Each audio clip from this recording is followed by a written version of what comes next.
হুঁশিয়ার হও, আসো, ওপেন চ্যালেঞ্জ দিই তোমাদেরকে, কোরআনের দিকে আসো। কোরআনের দিকে আসলে শান্তি দিয়ে দিবে কে? আরো জোরে বলেন কে?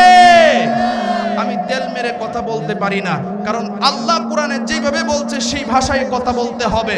রসুল কোন জায়গায় নরম ছিলেন, কোন জায়গায় গরম ছিলেন। যখন গরম হওয়ার দরকার গরম হতে হবে, যখন নরম হওয়ার দরকার নরম হতে হবে। কথা ঠিক কিনা বলে? চোর বাটপাড়ার সিটারের স্লোগান শুনতে শুনতে কান জ্বালাপালা হয়ে গেছে। কেউ কোনোদিন চোর বাটপার বলে নাই আস্তে কথা বলো। আলেম ওলামা যখন কোরআনের কথা বলতে চায় তখন মাহফিলে কয় আস্তে কথা বলো। আরে বেটা, তাদেরকে গিয়ে বলতে পারোস না? তারা কি তোর বাপ লাগে? কথা ঠিক কিনা বলেন? আলেম ওলামাকে নরম পাও না, আর নরমগিরি চলবে না, এখন গরম হতে হবে। কথা ঠিক কিনা বলেন? রাজি আছেন তো ইনশাআল্লাহ? আবারও হাত তুলে দেখান কারা কারা রাজি আছেন। মারহাবা কর, আরো জোরে বলেন মারহাবা। কোরআনের দিকে যদি আসেন,